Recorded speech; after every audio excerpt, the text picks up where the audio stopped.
Labrīt, kungi! Labrīt.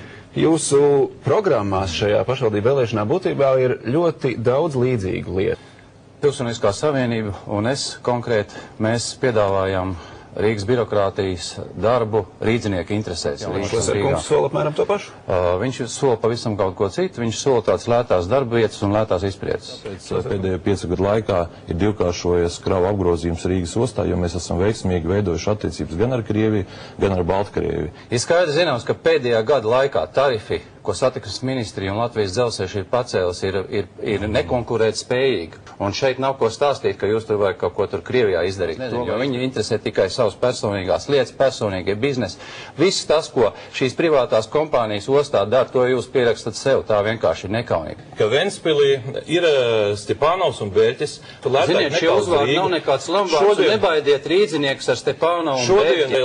Kravas pārvadā kravu īpašnieku. To jums kā satiksmes ministram vajadzētu zināt, ka satiksmes ministrija 29 reizes pēdējos gados ir mainījusi likumu par ostām un tādā veidā traucē Rīgas ostas darbības. Vēlēšanu kampaņu esat pārvērts par izsmieklu un citu cilvēku pazemošiem. Mēs runājam par darbvietām, tad runāsim tā, kā tas ir. Latvija ir nonākusi ekonomiskā lejupslīdē. Kas pie tā ir vainīgs? Pie tā ir vainīgi līdšinie saucamie tie ekonomikas korifeji, kurš šeit viens it kā stāv priekš.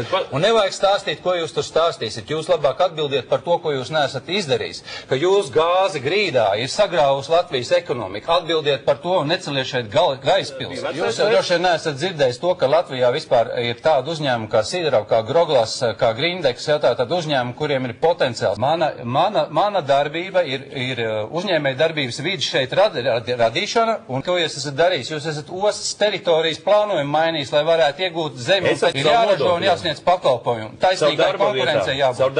Bet jūs visu laiku esat interesējies tikai par to, cik jums būs kabatā, kāda būs jūsu peļņa un cik jūs nospekulēsiet. Tā ir Bezarkungs. Pietiek blefot vienreiz. Pietiek blefot. Uzņēmēji neskatās uz jums kā uz kaut kādu cerību. Viņi skatās uz mani, tāpēc, ka es viņiem garantēšu skaidrus spēles noteikumus.